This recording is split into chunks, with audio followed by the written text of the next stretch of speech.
It's Pikachu! It's Clefairy! Fuck! So let's have some fun with fuel economy today. As most of you probably know already, fuel prices are an all-time high in most parts of the world right now, owing to a combination of factors including OPEC and production and whatnot. But fuel is expensive, and as a result, you might have found yourself looking at fuel economy numbers for vehicles a lot more often than you normally would. I know I have. So you might have also noticed while doing that the mile per gallon ratings on some cars didn't quite make sense. Specifically, whenever you looked at the MPG rating for a car in the UK, it would have showed you a much higher number than the same car or a similar car in the US. Now, why is that? Are British cars just that much more fuel efficient than American ones? Well, not really. It's actually a bit more interesting than that, and there are a couple of reasons that that number can vary so much. First, to give you an example of what this looks like if you haven't seen it already, a Kia Sportage in the US is ranked for about 30 miles per gallon in its most efficient trim. On the other hand, the same vehicle in the UK is ranked for well over 41 miles per gallon. That is almost a 30% difference, if not more. That's significant. On the other end of the scale, just while we're having fun with this, a Lamborghini Aventador SVJ in the US is rated for just 12 miles per gallon. And in the UK, the exact same vehicle in the exact same spec is rated for over 14 miles per gallon.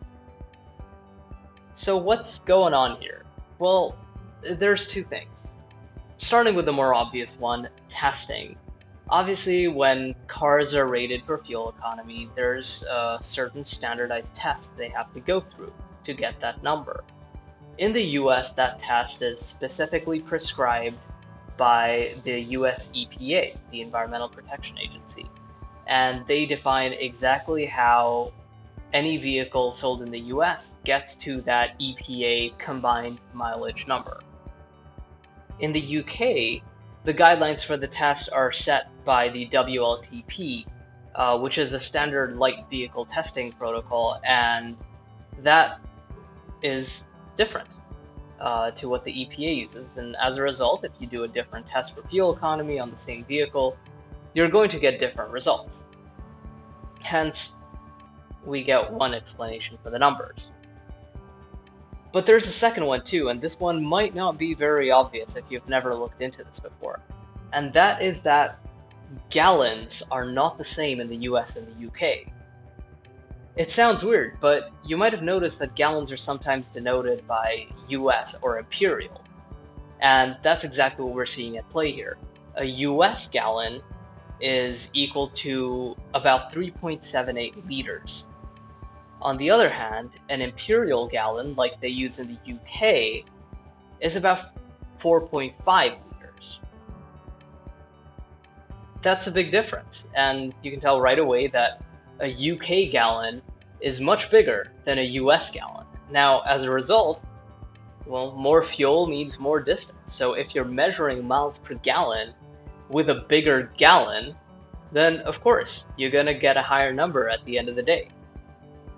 And that is what explains the biggest part of the difference between US and UK MPGs. So if you're ever in a car club or you're talking to someone who owns the same vehicle across the pond and their mileage number doesn't seem to match your expectations, either it's too low if you live in the UK or if it's too high and you live in the US, now you know why that is, and now you know why you have to be really careful with comparing these numbers when it comes to between the US and the UK.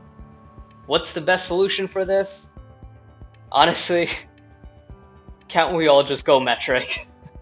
It solves all of this. Kilometers per liter, liters per 100 kilometer, whatever we want to do.